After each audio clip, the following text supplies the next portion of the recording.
আচ্ছা, এরপরে আছে হলো প্যারাগ্রাফ।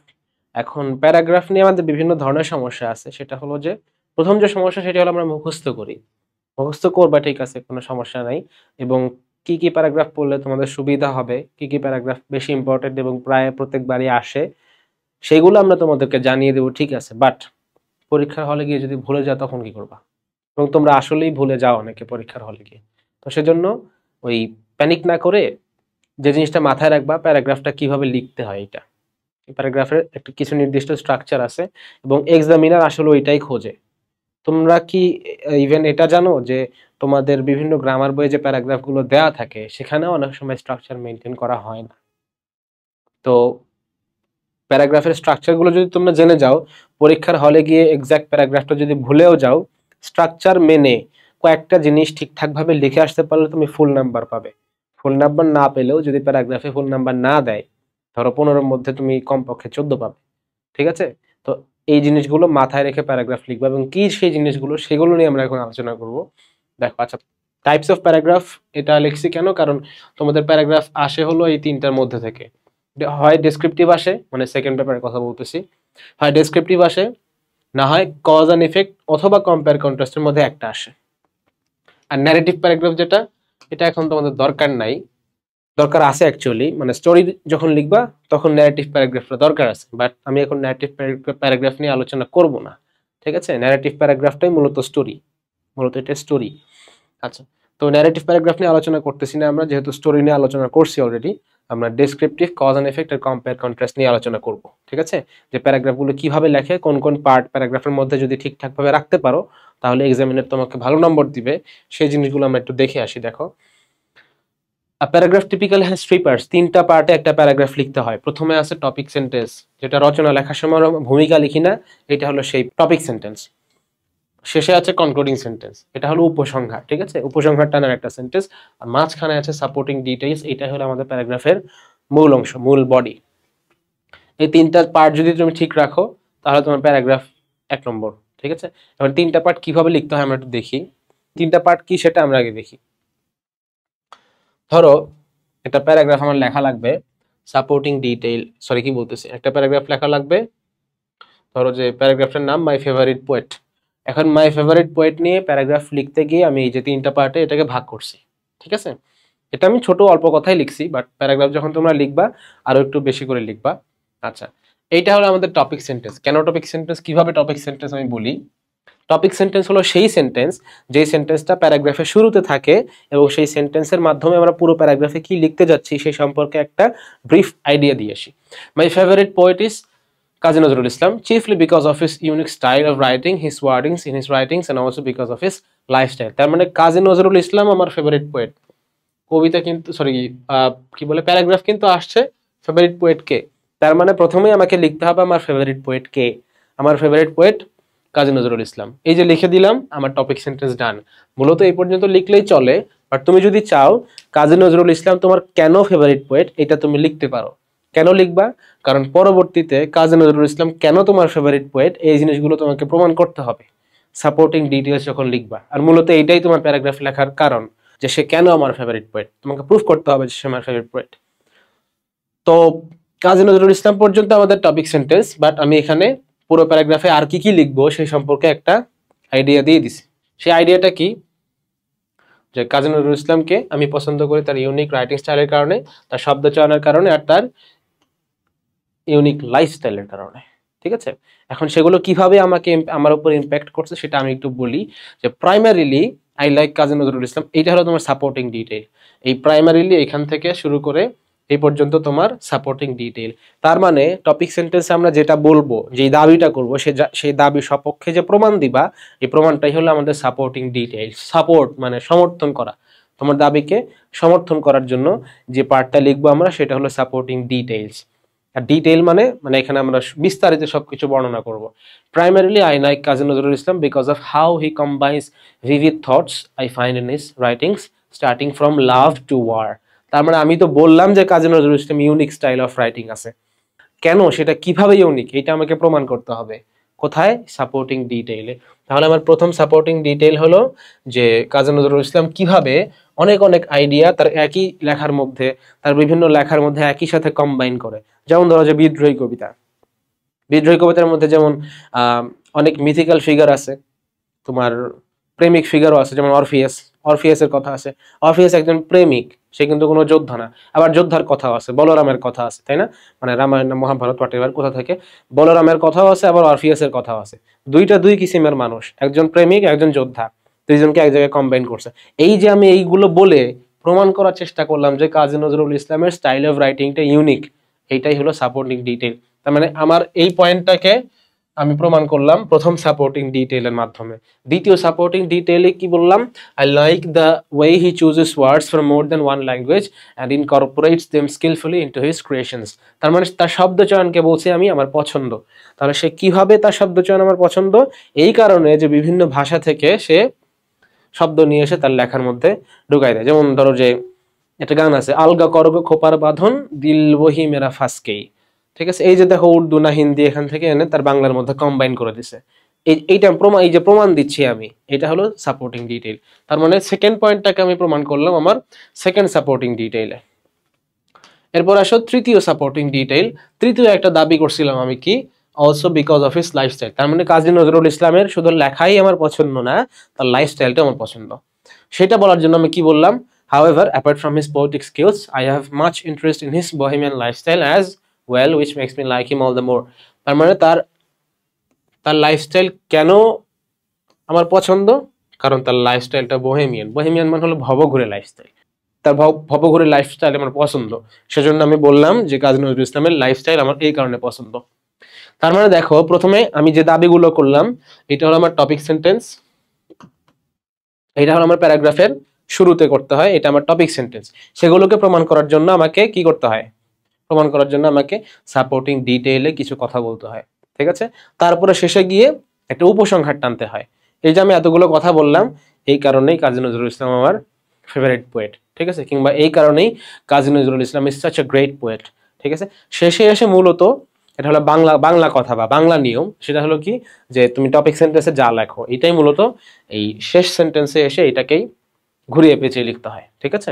তবে এখানে তুমি ব্যক্তিগত মতামত, সাজেশন, তারপরে কনসার্ন অথরিটিকে ডাক মানে কোনো কিছু বলা, এগুলো লিখতে পারো, ঠিক আছে? তাহলে এই হলো টপিক সেন্টেন্স, সাপোর্টিং ডিটেইল, এগুলো এগুলো হলো সাপোর্টিং ডিটেইল, আর শেষে কি? কনক্লুডিং সেন্টেন্স, ঠিক আছে? এইভাবে এই স্ট্রাকচার মেনটেন করে যদি প্যারাগ্রাফ লিখতে পারো, তাহলে ইনশাল্লাহ তোমাদের প্যারাগ্রাফে হাইস্ট নাম্বার পেতে কোনো ধরনের বাধা থাকবে না। বাট কথা হলো যে এইটা ছিল একটা ডেসক্রিপটিভ প্যারাগ্রাফ। বাকি যে আরো দুইটা প্যারাগ্রাফ আছে, cause and effect and compare and contrast, সেগুলোর ক্ষেত্রে তোমার এই এগুলোকে সাজাবে কেমনে, কিংবা ডেসক্রিপটিভ প্যারাগ্রাফের জন্যই বা কিভাবে সাজাবে, এইটাই আমরা একটু স্টেপ বাই স্টেপ দেখবো। দেখো, একটা ডেসক্রিপটিভ প্যারাগ্রাফের এক্সাম্পল দেখো কি কি হতে পারে। মাই ফেভারিট পোয়েট হতে পারে, book fair, tree stall, my country, এগুলো সব ডেসক্রিপটিভ প্যারাগ্রাফ। কেন ডেসক্রিপটিভ প্যারাগ্রাফ? এই প্যারাগ্রাফে আমরা কোনো একটা বিষয়কে নিয়ে সেই বিষয় সম্পর্কে বর্ণনা করি। ওই যে আমার ফেভারিট পোয়েট সম্পর্কে বর্ণনা করলাম, এগুলো হলো সব ডেসক্রিপটিভ প্যারাগ্রাফ বা লিস্টিং প্যারাগ্রাফ, যেটা বলো তোমরা। তো স্ট্র্যাটেজিটা কি? স্টেপ ওয়ানে আমাদের যে কাজটা করতে হবে, বিষয়টা, যে বিষয় নিয়ে লিখবা সেই বিষয়ের বৈশিষ্ট্য সমূহ যেগুলো তুমি বর্ণনা করতে চাও, বৈশিষ্ট্য তো আনলিমিটেড, তো যে বৈশিষ্ট্যগুলো তুমি বর্ণনা করতে চাও সেগুলো একটা ছোট্ট করে খাতার পিছনে অথবা এনিওয়্যার ইউ ওয়ান্ট, প্রশ্নের উপরে তুমি করে ফেলতে পারো, লিস্ট করে ফেলতে পারো, ঠিক আছে? ধরো তুমি কাজী নজরুল ইসলামকে নিয়ে লিখবা, কি নিয়ে লিখবা? একটা স্টাইল অফ রাইটিং, এটা তোমার একটা পয়েন্ট। তারপরে ধরো যে ওয়ার্ডিং, এটা একটা পয়েন্ট। আর একটা পয়েন্ট কি? আর একটা পয়েন্ট হলো যে লাইফস্টাইল। তাহলে এই গেল তোমার তিনটা পয়েন্ট। তিনটা পয়েন্ট বের করে নেওয়ার পরে কি করবা? বের করে নেওয়ার পরে সাপোর্টিং ডিটেইল গুলোকে, সরি কি বলবো, তিনটা পয়েন্ট বের করে নেওয়ার পরে তুমি টপিক সেন্টেন্স লিখে ফেলবা। টপিক সেন্টেন্স কিভাবে লিখে ফেলবা? একটু আগে আমি যেমন দেখালাম যে এইভাবে, যে মাই ফেভারিট পোয়েট ইজ কাজী নজরুল ইসলাম, তাকে আমার এই কারণে ভালো লাগে, তার ওয়ার্ডিং, রাইটিং, লাইফস্টাইল, ঠিক শেষ, তোমার টপিক সেন্টেন্স শেষ। আচ্ছা, টপিক সেন্টেন্স কেন ইম্পর্টেন্ট? টপিক সেন্টেন্সটা আসলে ইম্পর্টেন্ট এই কারণে, তোমার এক্সামিনারে কিন্তু অনেক খাতা দেখতে হয়। সে তোমার প্যারাগ্রাফটা দেখে যেন, প্রথম লাইনটা দেখে যেন সে বুঝতে পারে যে তুমি আসলে সঠিক কথা লিখতে লিখতে যাচ্ছ। ঠিক আছে, সে যেন প্রথমেই আশ্বস্ত হয়, তাহলে তোমার খাতাটা সে আগ্রহ নিয়ে দেখবে।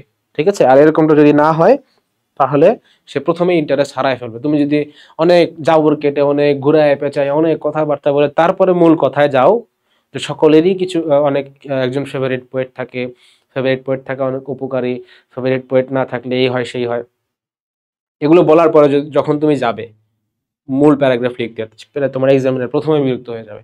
সেজন্য টপিক সেন্টেন্সটা ইম্পর্টেন্ট। আচ্ছা, সাপোর্টিং ডিটেল গুলো অ্যারেঞ্জ করবে কিভাবে?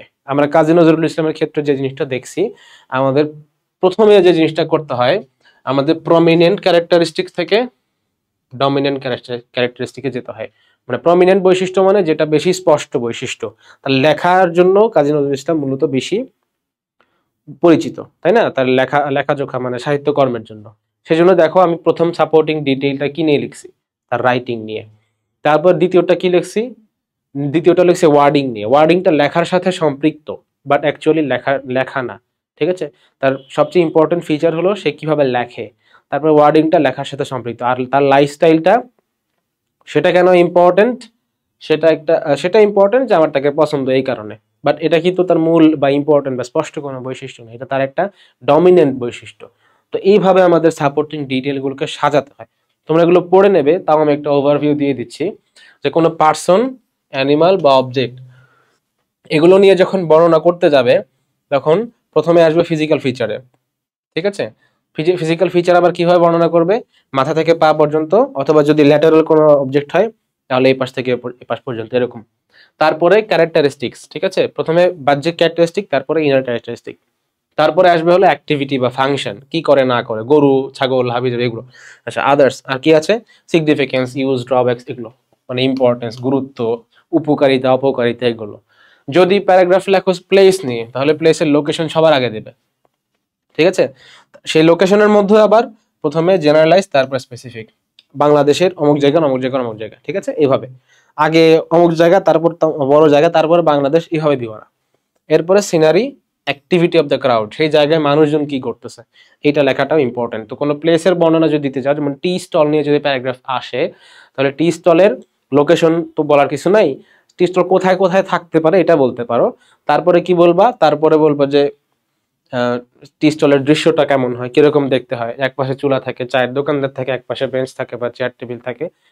তারপরে কি বলবা? অ্যাক্টিভিটি অফ দ্য ক্রাউড, মানে সেখানে লোকজন কি করতেছে এইটা বলবা। ঠিক আছে, তো প্লেস নিয়ে প্যারাগ্রাফ লিখতে গেলে এই কয়েকটা পয়েন্ট কভার করার চেষ্টা করবা। ঠিক আছে, আচ্ছা, চাইলে এটা ইনক্লুড করতে পারো, নাও পারো। ঠিক আছে, যে স্পেক্টাটর, যা মানে তুমি যে স্পেক্টাটর, স্পেক্টাটর মানে হলো দর্শক, তুমি তো দেখতেছো টি স্টলটা দেখে, তুমি বর্ণনা, প্যারাগ্রাফ লিখতেছো, বর্ণনা দিচ্ছ, তো তোমার অনুভূতি কেমন এটা নিয়ে, এইটা তুমি বলতে পারো এখানে, বাট চাইলে নাও বলতে পারো। এরপরে আছে আদার্স। আদার্স তো সবগুলোর ক্ষেত্রেই সেম। আর শেষে কি লিখবা? Personal opinion. এরপর আছে ইভেন্ট। ইভেন্ট বলতে ধরো যে পহেলা বৈশাখ বা ফিফা ওয়ার্ল্ড কাপ, ঠিক আছে, এগুলো হলো ইভেন্ট। ইভেন্টটা বর্ণনা করতে, যে কোনো ইভেন্ট বর্ণনা করতে গেলে ইভেন্টটা কবে কবে হয়, ফ্রিকোয়েন্সি বর্ণনা করবা, সাধারণত সেই ইভেন্টে কি হয় সেটা বর্ণনা করবা। এগুলো সব কিন্তু সিরিয়ালি বর্ণনা করবা, আমি যেভাবে লিখছি এইভাবে। এরপরে কারেন্ট এডিশন, যদি কারেন্ট এডিশন থাকে, মানে ফিফা ওয়ার্ল্ড কাপ নিয়ে যদি বর্ণনা করতে যাও, তাহলে লাস্ট ফিফা ওয়ার্ল্ড কাপটা কবে হয়েছে সেখানে সেটা একটু উল্লেখ করতে হবে। পহেলা বৈশাখের তো লাস্ট পহেলা বৈশাখ টৈশাখ এরকম নাই, প্রত্যেক বছরই হয়। এরপরে আদার্স, অ্যাবস্ট্রাক্ট আইডিয়াস, ঠিক আছে, যেমন সততা, সত্যবাদিতা, এগুলো নিয়ে যখন বর্ণনা করতে যাবে তখন কি করবা? তখন শুরুতে লিখবা ডেফিনেশন, জিনিসটা কি, সত্যবাদিতা কি, অনেস্টি কি, এগুলো। তারপরে references to the real life. তারপরে রিয়েল লাইফ বলতে আর কি, ইতিহাসে কার মধ্যে সত্যবাদিতা বা সততা থাকার কারণে সে কি ধরনের বেনিফিটস পাইছে, এই ধরনের জিনিসগুলো লিখবা। তারপরে লিখবা আদার্স। ঠিক আছে, আচ্ছা, আর আছে হলো কি টাইম বা সিজন। টাইম বা সিজন বর্ণনা করার ক্ষেত্রে আগে বর্ণনা করবা রেঞ্জ, তারপরে পরিবেশ বা এনভায়রনমেন্ট, তারপরে ক্রাউড অ্যাক্টিভিটি, ওই সিজনে মানুষজন কি করে সেগুলো, আর তারপরে অন্যান্য যা যা আছে এগুলো। ঠিক আছে, তো এই হলো তোমার সাপোর্টিং ডিটেল সাজানোর উপায়। আচ্ছা, এরপরে কি করবা, start writing the supporting details based on what points you have mentioned in the topic sentence. তার মানে টপিক সেন্টেন্সে ওই যে দাবিগুলো করছো সেই অনুযায়ী সাপোর্টিং ডিটেইল লেখা শুরু করবা। কিভাবে শুরু করবা? এইভাবে। তুমি প্রথমে দাবি করছিল স্টাইল অফ রাইটিং ওয়ার্ডিংস আর লাইফস্টাইল, তার মানে তুমি সাপোর্টিং ডিটেইল গুলো এইভাবে সাজিয়ে লেখা শুরু করবা। প্রথমে রাইটিং পছন্দ হয়েছে তোমার, তারপরে ওয়ার্ডিং পছন্দ হয়েছে তোমার, তারপরে তোমার লাইফস্টাইল পছন্দ হয়েছে, এইভাবে। শেষে কি করবা? Write a concluding sentence stating personal opinion, suggestions or simply by rephrasing the topic sentence. তার মানে কনক্লুডিং সেন্টেন্সটা কিভাবে লিখতে পারো? আইদার তুমি তোমার ব্যক্তিগত মতামত দিতে পারো, অথবা সাজেশন দিতে পারো, অথবা just simply rephrasing the topic sentence, topic সেন্টেন্সটাই ঘুরিয়ে পেঁচিয়ে লিখে দিতে পারো, এনাফ। ঠিক আছে? আচ্ছা, তো এই হলো আমাদের একটা প্যারাগ্রাফ, যেটা আমি একটু আগেই তোমাদের স্ট্রাকচার ওয়াইজ বুঝিয়ে দিয়েছি। তো এটা নিয়ে আমরা আলোচনা করতেছি না, আমরা যাচ্ছি cause and effect paragraph. Cause and effect paragraph কি? যেখানে কোনো কিছুর, কোনো ঘটনার বা এনিথিং, যে কোনো কিছুর কজ, কারণ, কেন হয় এবং হওয়ার ফলে কি হয়, এগুলো বর্ণনা করা হয়। এগুলো হলো cause and effect paragraph. But শুধুমাত্র এফেক্ট বা শুধুমাত্র কজ নিয়েও প্যারাগ্রাফ আসতে পারে। যেমন তোমার প্যারাগ্রাফ আসলো যে causes of global warming, effect নিয়ে কিছু আসলো না, তাহলে তোমাকে শুধুমাত্র কজ লিখতে হবে। বাট এখানেও একটা বাট আছে। বাট কি? যে কজ নিয়ে যদি প্যারাগ্রাফ আসে, তাহলে দু একটা এফেক্ট তোমাকে শেষের দিকে বর্ণনা করতে হবে। আর এফেক্ট নিয়ে যদি প্যারাগ্রাফ আসে, তাহলে শুরুতে টপিক সেন্টেন্সের আশেপাশে তোমাকে ওই এফেক্ট কি বলে, কিছু কজ নিয়ে তোমাকে আলোচনা করতে হবে। তার মানে কজ নিয়ে আসলে এফেক্ট নিয়ে কিছু বলবা, এফেক্ট নিয়ে আসলে কজ নিয়ে কিছু বলবা, বাট মূল ফোকাসটা থাকবে যেটা নিয়ে আসবে সেটা। মানে কজ নিয়ে আসলে কজ, এফেক্ট নিয়ে আসলে কজ, সরি এফেক্ট। আর যদি দুইটাই আসে তাহলে তো দুইটাই। দুইটা লেখার দুই রকম স্ট্রাকচার আছে, দুই রকম স্ট্র্যাটেজি আছে, এটা আমি তোমাদেরকে দেখিয়ে দিব। ঠিক আছে? আচ্ছা দেখো, এরপরে আমাদের আছে কিছু এক্সাম্পল কজেস এন্ড এফেক্টস প্যারাগ্রাফের জন্য। তোমাদের জন্য মোটামুটি এইটা আর এইটা ইম্পর্টেন্ট, বাকি আরো আছে। আমরা পিডিএফ এর মধ্যে যখন তোমাদের সবকিছু পিডিএফ গুলো যখন দেব, তখন পিডিএফ এর মধ্যে সবকিছু লিস্ট করা থাকবে। তো এটা নিয়ে চিন্তা করার দরকার নাই, আমরা আগে দেখি কিভাবে লিখবো। দেখো, step 1 for both causes and effects. ঠিক আছে? কজ এন্ড এফেক্ট প্যারাগ্রাফের জন্য আমাদের স্টেপ 1 এ কি করতে হবে? লিস্ট আউট করতে হবে যে প্যারাগ্রাফের মানে এই বিষয়টার কজ কি, এই বিষয়টার এফেক্ট কি। এরকম আমরা মোটামুটি 3টা করে লিস্ট করব। ঠিক আছে? কারণ যেহেতু আমাদের 280 ওয়ার্ডের মধ্যে লিখতে হবে, সেহেতু আমাদের এই 3-এর মধ্যেই লিমিটেড থাকতে হবে। 3-এর বাইরে গেলে আসলে একটু সমস্যা হবে। ঠিক আছে? এবং 3-এর কম লিখলেও আসলে কভার হবে না। কম তো লেখাই যাবে না, যত বেশি লিখবা তত ভালো। বাট ওয়ার্ড লিমিটের মধ্যে রাখতে গেলে 3টার মধ্যেই তোমাকে কাজ সেরে ফেলতে হবে। আর অনলি কজ বা অনলি এফেক্ট যদি আসে, তাহলেও কি করতে হবে? লিস্ট আউট করতে হবে। এখন তুমি বলতে পারো যে ভাই খুব উপকার করলেন, এগুলো তো আমরা এমনিই করতাম। হ্যাঁ, এমনিই করতাম, বাট আমার যেটা বলার কথা সেটা হলো যে লিস্ট আউট আগে করে নিবা। ঠিক আছে? লিস্ট আউট পরের জন্য রেখে দিবা না, যে লিখতে লিখতে ভাববো আর লিখে ফেলবো। এরকম করতে গেলে পরবর্তীতে ওই যে খাতার মধ্যে কাটাকাটি হবে অনেক। আচ্ছা, স্টেপ 2 তে কি করবা? স্টেপ 2 তে হলো develop a topic sentence mentioning all that you have found out. তার মানে যা যা লিস্ট করলা সেই নিয়ে তোমাদের একটা টপিক সেন্টেন্স লিখে ফেলতে হবে। এখন টপিক সেন্টেন্সের এই যে mentioning all you have found out, এইটা আসলে ম্যান্ডেটরি না, বুঝছো? মানে ধরো যে টপিক সেন্টেন্স আমার আসলো যে গ্লোবাল ওয়ার্মিং নিয়ে, তাহলে global warming has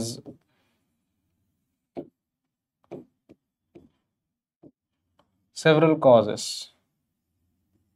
global warming has several causes. আসলে তোমার এই পর্যন্ত লিখলেই তোমার প্যারাগ্রাফের টপিক সেন্টেন্স কিন্তু ডান। বাট সমস্যা যেখানে হয় যে আমাদের এক্সামিনাররা কি করেন, ওনারা খাতাটা আসলে ওইভাবে পড়ে দেখার সময় থাকেন না, এখানে থাকে না।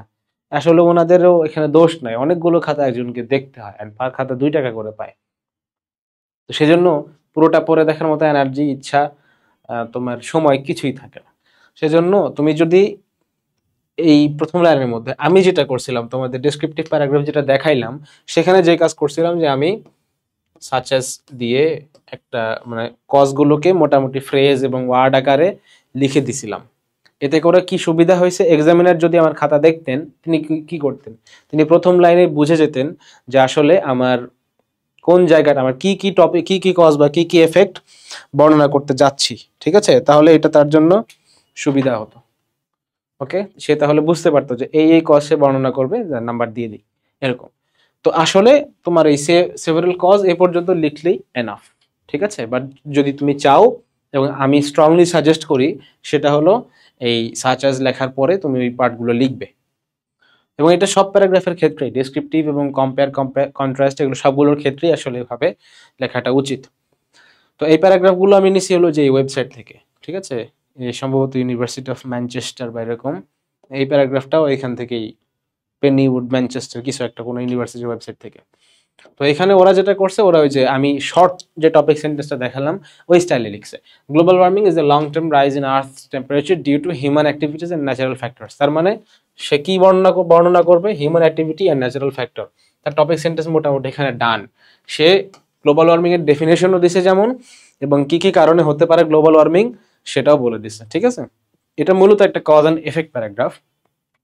তো এই হলো তার টপিক সেন্টেন্স ডান, ঠিক আছে।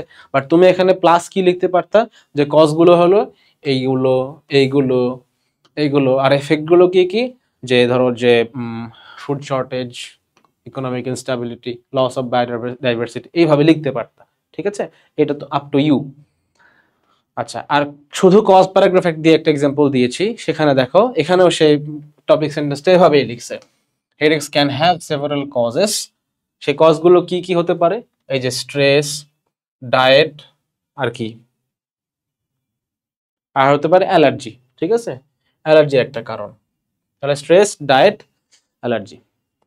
তো এই হলো তার, তার মানে সে যদি আমার মতো করে, আমার সাজেস্টেড ওয়েতে টপিক সেন্টেন্সটা লিখতো, এই প্যারাগ্রাফের লেখক, সে কি লিখতো, headaches can have several causes such as stress, diet and allergy, ঠিক আছে। এইভাবে লিখতে পারতো সে, লেখা নাই, এখানে টপিক সেন্টেন্স আসলে হয়ে গেছে আমাদের।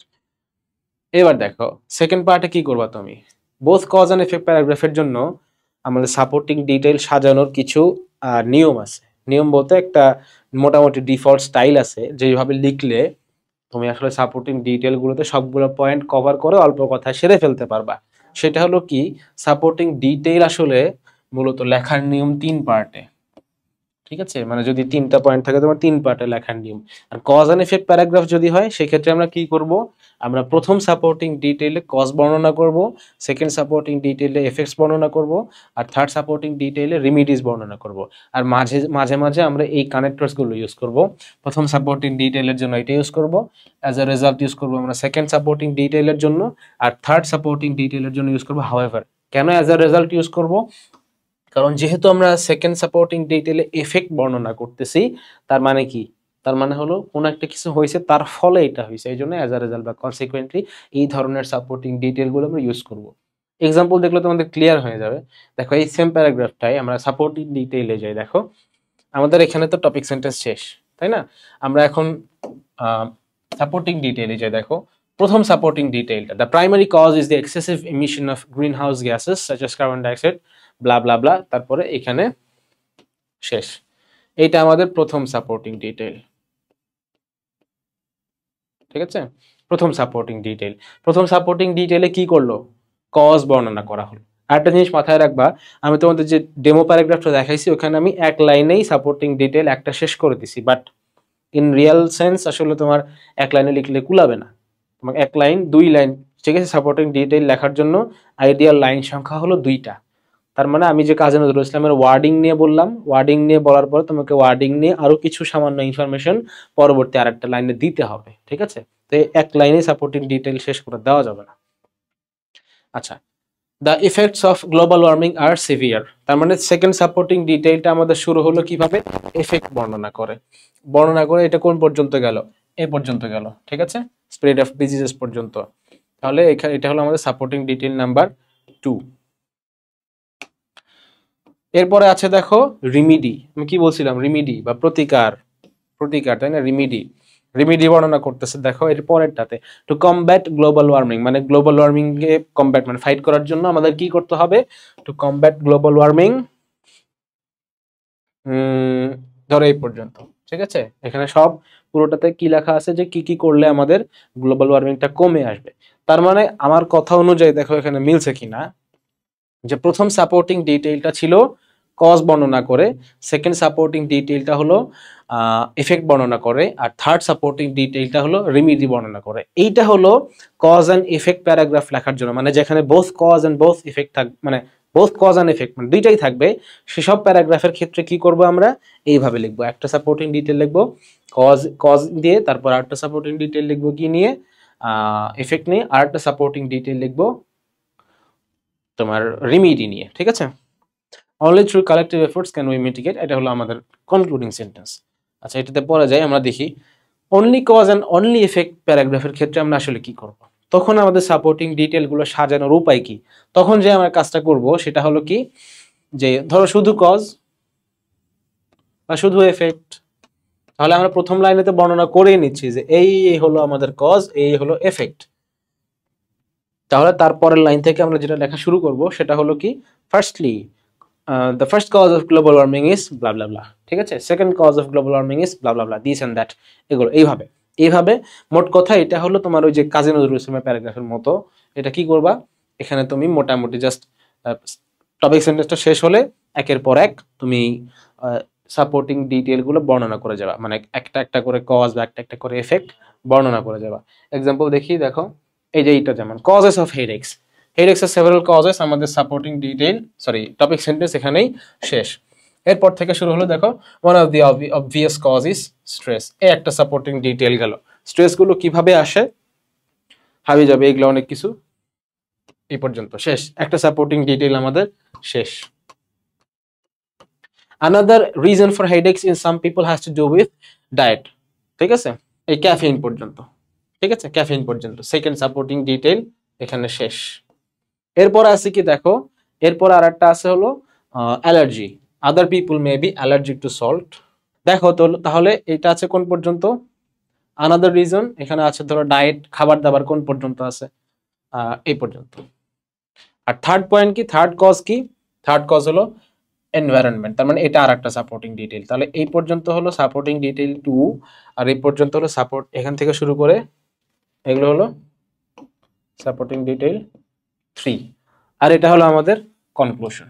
ঠিক আছে, এটা আমাদের কনক্লুশন। ঠিক আছে, এখানে এফেক্ট দেওয়া নাই, এটা বললাম না ওই যে ওইভাবে নেওয়া, ওই ওয়েবসাইট থেকে নেওয়া, বাট আসলে তোমার এখানে শেষের লাইনের দিকে তুমি চাইলে এভাবে লিখতে পারো যে হেডেক্স ক্যান কজ এটা ওটা হাবি যাবে অনেক কিছু, অনেক প্রবলেম, তারপরে তুমি কনক্লুশনে যেতে পারো। ঠিক আছে, আচ্ছা এরপরে দেখো স্টেপ 4, এটা হলো conclusion. Conclude your paragraph by seeking attention from the concerned authorities. সাধারণত তোমাদের জন্য যে প্যারাগ্রাফগুলো আসে, হেডেক ফেডেক আসে না, তোমাদের জন্য যেগুলো আসে এগুলো সোশ্যাল প্রবলেম। তো সেই ক্ষেত্রে সোশ্যাল প্রবলেম সলভ করার জন্য আমাদের দায়বদ্ধ কারা, আমাদের সমাজের হর্তাকর্তা ব্যক্তি যারা, তারা। সেই জন্য আমরা কজ অ্যান্ড এফেক্ট প্যারাগ্রাফগুলো শেষ করার সময় যে কাজটা করি, আমরা এই কনসার্নড অথরিটি বা যথাযথ কর্তৃপক্ষের দৃষ্টি আকর্ষণ করি, যে government should take immediate actions regarding the matter, এই ধরনের কথাবার্তা বলে আমরা শেষ করি। ঠিক আছে, তো এই হলো আমাদের cause and effect paragraph conclude বা শেষ করার নিয়ম।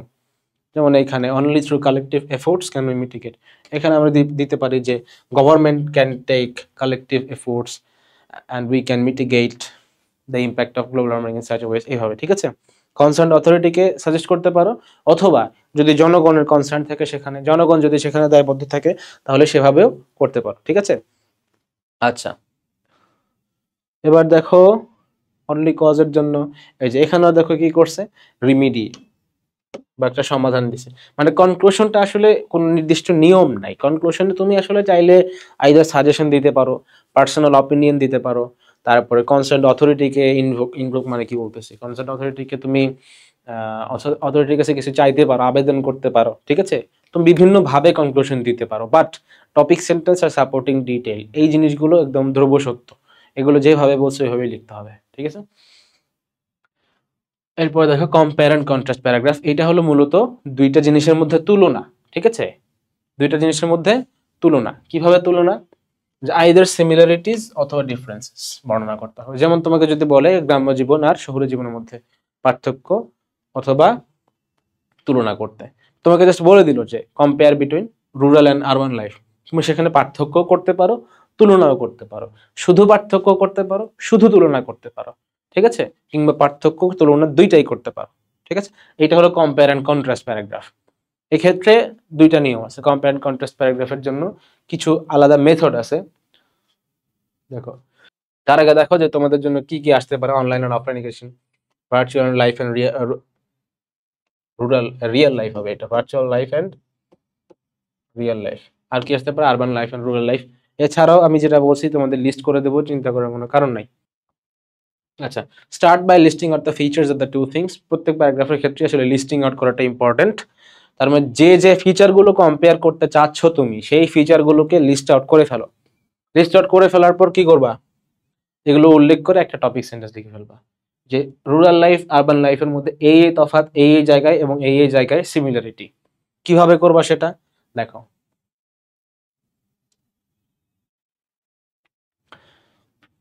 তার আগে বলে নেই, দেখো কম্পেয়ার কন্ট্রাস্ট প্যারাগ্রাফের ক্ষেত্রে দুইটা মেথড কাজ করে। এটা হলো ব্লক মেথড, আর এটা হলো পয়েন্ট বাই পয়েন্ট মেথড। ঠিক আছে, ব্লক মেথডটা হলো এভাবে লেখা যে তুমি প্রথমে লিখলা আলাদা করে, প্রথমে একটা টপিক সেন্টেন্স লিখলা, তারপরে তুমি একটা অংশ, নির্দিষ্ট একটা অংশ জুড়ে শুধুমাত্র রুরাল লাইফের বর্ণনা দিলা। ঠিক আছে, তারপরে নির্দিষ্ট আরেকটা অংশ জুড়ে আরবান লাইফের বর্ণনা দিলা, ব্লক বাই ব্লক। ঠিক আছে, এটা এভাবে করলে ব্লক বাই ব্লক। আর যদি এভাবে করো যে রুরাল লাইফে এটা হয়, আরবান লাইফে এটা হয়, একই লাইনে বা পরপর দুই লাইনে যদি এভাবে লেখো, ধরো রুরাল লাইফের যাতায়াত ব্যবস্থা ভালো না, আরবান লাইফের যাতায়াত ব্যবস্থা ভালো, একটা তুলনা শেষ। আর একটা তুলনা করলা, রুরাল লাইফে মানুষের মধ্যে সামাজিক সম্পর্ক অনেক ভালো থাকে, যেখানে আরবান লাইফে সামাজিক সম্পর্কটা মানুষের মধ্যে ভালো থাকে না। এই যে একটা একটা করে পয়েন্ট তুলনা করে করে তুমি এগিয়ে যাচ্ছ, এটা হলো পয়েন্ট বাই পয়েন্ট মেথড। আমরা দুইটা মেথডই শিখবো, যেটা তোমার পছন্দ হয় পরীক্ষা সেটা লিখবা। ঠিক আছে, আচ্ছা দেখো, তো স্টেপ 2, ব্লক মেথডের ক্ষেত্রে কি করবা, প্রদত্ত বিষয়বস্তুর যে কোনো একটির বৈশিষ্ট্য বর্ণনা করে সাপোর্টিং ডিটেইল লেখা শুরু করো। একটি লেখা হলে অন্যটি লেখো। ঠিক আছে, মানে কি, প্রদত্ত বিষয়বস্তু কি, যে দুইটা বিষয়বস্তু থাকবে আমাদের, ধরো যে রুরাল লাইফ আরবান লাইফ, সহজ জিনিস দিয়ে এক্সাম্পল দিচ্ছি, পরবর্তীতে তোমরা প্যারাগ্রাফ গুলো পড়ে নিবা। রুরাল লাইফ আর আরবান লাইফ, এখন রুরাল লাইফ আর আরবান লাইফের ক্ষেত্রে বিষয়টা কি, ধরো তুমি রুরাল লাইফ আর আরবান লাইফ তুলনা করবা, তখন তুমি ব্লক মেথডে কি করবা, সাপোর্টিং ডিটেইল গুলো এই যে এইভাবে লিখবা। কি হবে, যে ধরো যে রুরাল লাইফে এই যাতায়াত ব্যবস্থা ভালো ভালো না, তারপরে সামাজিক মানুষের মধ্যে সামাজিক সম্পর্ক ভালো, এনভায়রনমেন্ট পলিউশন নাই, এই বলে রুরাল লাইফের কাহিনী শেষ। তারপরে 2-3 লাইন জুড়ে আবার আরবান লাইফের কাহিনী লেখা শুরু করবা। আরবান লাইফে এই আছে সেই আছে এই আছে সেই নাই। ঠিক আছে, এগুলো, এটা হলো ব্লক মেথড। এটা আমি এক্সাম্পল দেখাই কোথায়, এ দেখো এখানে। এখানে আমাদের প্রথম টপিক সেন্টেন্স তো গেল, rural life and urban life differ from each other in respect to the quality of the environment, social connections and access to modern facilities. এটা হলো টপিক সেন্টেন্স গেল। তারপরে দেখো এই সবুজ অংশটা, এখানে আমি কি করছি, এখানে কেবলমাত্র রুরাল লাইফের বর্ণনাই দিছি। Rural life offers a peaceful and pollution free environment, making it ideal for those who seek clean air, blah blah blah, এরকম করতে করতে এন্টারটেইনমেন্ট এডুকেশন ইনস্টিটিউশনস। ঠিক আছে, তোমরা এটা পড়ে নিবা, ভিডিওটা পজ করে পড়ে নিও। তো এখানে দেখো শুধুমাত্র রুরাল লাইফের বর্ণনা আমরা করছি। এরপর এটা গেল আমাদের ফার্স্ট ব্লক, ফার্স্ট ব্লক। ঠিক আছে, এবং সাপোর্টিং ডিটেইল নাম্বার 1। আর এইবার দেখো লাল অংশটা, লাল অংশটা কি হলো, লাল অংশটায় আমরা কেবলমাত্র আরবান লাইফের বর্ণনাই করতেছি, এটা আমাদের সাপোর্টিং ডিটেইল 2 এবং সেকেন্ড ব্লক। তার মানে আমাদের রুরাল লাইফের বৈশিষ্ট্য শেষ, আরবান লাইফের বৈশিষ্ট্য শেষ। এবার চলে যাব আমরা কোথায়, কনক্লুডিং সেন্টেন্সে। ওই সেন্টেন্সটাই ঘুরায় পেয়েছে এখানে লিখে দিলে কনক্লুডিং সেন্টেন্স। আচ্ছা, কনক্লুডিং সেন্টেন্স আমরা পড়ে যাচ্ছি। এরপরে দেখো পয়েন্ট বাই পয়েন্ট মেথডে কি করবা, প্রদত্ত বিষয় দুটির একটি একটি করে বৈশিষ্ট্য বর্ণনা করে সাপোর্টিং ডিটেইল লেখা শুরু করো। প্রথমে একটি বিষয়ের একটি বৈশিষ্ট্য এবং সাথে অন্য বিষয়টির একটি অনুরূপ বৈশিষ্ট্য। ধরো রুরাল লাইফের সামাজিক ব্যবস্থা নিয়ে তুমি কথা বলতেছো, তাহলে প্রথম লাইনে লিখবা রুরাল লাইফে সামাজিক ব্যবস্থা এরকম ভালো, আর পরবর্তীতে লিখবা যে আরবান লাইফে সামাজিক ব্যবস্থা এরকম খারাপ।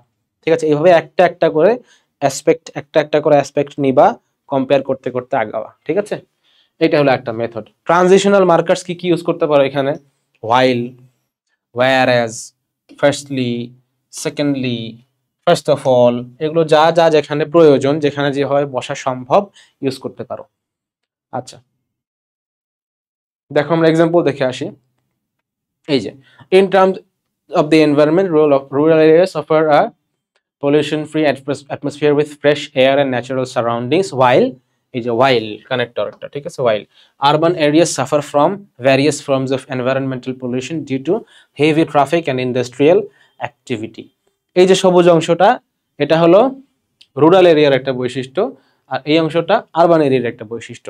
এইভাবে করে করে দেখো একটা একটা করে আগাইছি আমরা। এখানে সবুজ অংশে রুরাল, লাল অংশে আরবান, আবার সবুজ অংশে রুরাল, লাল অংশে আরবান, এভাবে করতে করতে আগাইছি, ঠিক আছে। আচ্ছা, এরপরে দেখো স্টেপ 3 কি, conclude the paragraph with personal opinion, suggestions or just by rephrasing the topic sentence. যেটা প্রত্যেক প্যারাগ্রাফের ক্ষেত্রেই খাটে, যে আইদার তুমি তোমার কোনো পার্সোনাল মতামত দিবে, অথবা তুমি কোনো সাজেশন দেবে, অথবা তুমি টপিক সেন্টেন্সটাকেই ঘুরিয়ে ফিরে লিখে দেবে, ঠিক আছে। তো এই হলো তোমাদের তিন রকম প্যারাগ্রাফ।